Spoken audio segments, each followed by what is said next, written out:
Halo teman-teman, kembali lagi di channel gua. Di video kali ini, gua bakalan membahas One Piece chapter 1053. Di chapter kali ini berjudul Yonko Baru atau Kaisar Lautan yang Baru. Chapter kali ini dibuka dengan suasana Marijoa, di mana salah satu anggota Gorosei sedang berbicara dengan anggota marinir lewat Dendenmushi. Dari percakapan kedua orang tersebut, di sini kita mengetahui bahwa Gorosei ingin menutupi sesuatu tentang Luffy. Di sini Gorosei sangat marah dikarenakan perusahaan Big News Morgan mencetak bounty baru Luffy dengan foto form Gear 5-nya. Sehingga Gorosei memerintah Morgan untuk mencetak ulang foto bounty Luffy dengan foto yang lain. Namun Morgan tidak ingin mengikuti perintah tersebut karena Morgan sendiri suka dengan drama yang sedang terjadi di era sekarang. Kembali ke Wano. Di sini kita dapat melihat reaksi dari anggota bajak laut Kid dan Law yang sangat kaget dengan bounty baru kapten mereka. Bounty Luffy, Kid, dan Law diberikan nilai yang sama oleh pemerintah, yaitu masing-masing 3 miliar. Banyak orang yang sangat kecewa dengan bounty Luffy di sini. Salah satunya saya, karena banyak orang berekspektasi untuk bounty Luffy lebih tinggi dari Law dan Kid. Tapi Oda Sensei tidak melakukan ini tanpa alasan.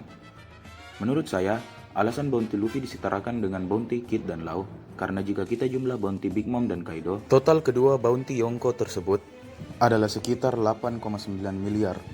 Dan jika kita jumlah bounty baru Luffy, Kid, dan Law, totalnya 9 miliar. Jadi total bounty baru Luffy, Kid, dan Law lebih besar daripada total bounty Big Mom dan Kaido. Di panel selanjutnya, kita diperlihatkan suasana kastil Shogun. Juru masak Shogun sedang menyiapkan masakan untuk para kru topi jerami selama 2 jam. Dan setelah masakan selesai, hanya tersisa Jinbei di sana. Karena kita semua tahu bahwa kelompok bajak laut topi jerami, terutama Luffy, tidak bisa menunggu lama-lama soal makanan. Alhasil, Luffy dan teman-temannya berkeliling di festival yang diselenggarakan di ibu kota bunga untuk mencari makanan. Di sini kita bisa melihat Brook yang sedang bernyanyi dengan Putri Hiyori. Mereka akan menyanyikan lagu yang berjudul Putri Rembulan. Lagu ini menjadi callback untuk Oden, di mana saat Hiyori kecil, Oden sangat menyukai lagu tersebut dan pernah meminta Hiyori untuk menyanyikan lagu tersebut di hari pemakamannya. Di panel selanjutnya, kita melihat Robin yang sedang ada di basement kastil, dan Robin dikunjungi oleh Tengu. Di ruangan tersebut ada sebuah poneglyph. Namun, kita belum tahu kalau poneglyph itu berwarna merah atau poneglyph normal. Di percakapan Robin dan Tengu, kita diperlihatkan sesuatu yang mengejutkan. Tengu-san yang selama ini kita kenal sebagai pengrajin pedang, si pembuat pedang terkutuk Zoro Sendai Kitetsu, dan pedang Ameno Habakiri yang sedang dipegang oleh Momonosuke adalah Kozuki Sukiyaki, ayah dari Oden, dan kakek dari Momonosuke dan Hiyori. Hal ini telah banyak orang perbincangkan. Salah satu akun Reddit yang bernama Hiking Bear God, di tahun 2021, bulan Juni, membuat sebuah postingan tentang Kozuki Sukiyaki yang masih hidup dan alasan kenapa dia mengatakan hal tersebut. Salah satunya yaitu pengisi suara Kozuki Sukiyaki dan Tengu-san sama. Dan kematian Kozuki Sukiyaki tidak pernah diperlihatkan di manga sekalipun. Hitetsu tidak ada niat untuk membocorkan identitas aslinya kepada Momo dan Hiyori, tetapi dirinya sendiri telah mengetahui kalau beberapa anggota samurai Red Scabbards telah mengetahui siapa dirinya. Hitetsu mengatakan kalau ia malu untuk memberitahu dirinya masih hidup, karena dialah yang memberikan Orochi kepercayaan dan kekuasaan penuh di negeri Wano. Basement yang ada di kastil dulunya adalah penjara untuk Hitetsu. Setelah ia menyelinap keluar dari penjara tersebut, Wano telah berubah drastis dan anaknya Kozuki Oden telah meninggal. Dan pada saat itulah Hitetsu mencoba untuk melakukan ritual seppuku. Namun Robin menyela perkataan Hitetsu dan langsung menanyakan tentang keberadaan senjata kuno Pluton yang ada di Wano. Karena poneglyph yang ada di Alabasta mengatakan hal tersebut, Sukiyaki pun kaget dan menjawab bahwa senjata kuno Pluton tersebut ada di Wano. Di panel selanjutnya, kita diperlihatkan kondisi penjara Udon, di mana semua anggota bajak laut binatang buas sedang dikonsumsi oleh akar penyerap. Di sini kita melihat Babanuki, King, dan Queen yang sedang diserap oleh seseorang, dan orang tersebut adalah Admiral Ryokogyu atau Green Bull. Ya, benar sekali teman-teman. Di sini kita akhirnya diperlihatkan wajah dari Admiral Ryokogyu, dan kita juga diperlihatkan nama aslinya, yaitu Aramaki. Di panel tersebut, kita bisa melihat kekuatan buah iblis dari Admiral Ryukogyu yang masih belum diketahui nama buahnya.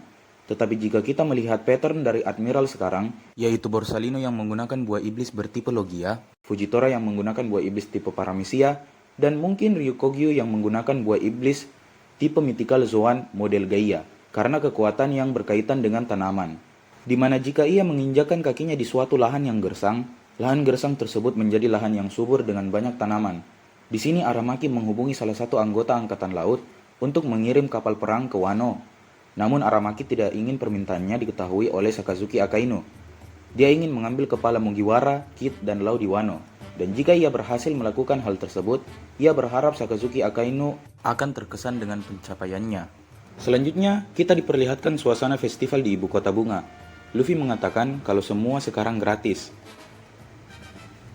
Lalu, kita diperlihatkan pembicaraan Momo dan Luffy. Luffy berkata kalau dia ingin meminta Momo untuk tidak mengatakan ke warga Wano kalau Luffy adalah pahlawan.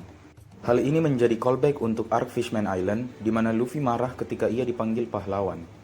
Tiba-tiba, Kid datang untuk menyerang Luffy, namun Luffy menarik lehernya dan mengajak Kid untuk berpesta, dan bersamaan dengan kembang api di belakang mereka menyala.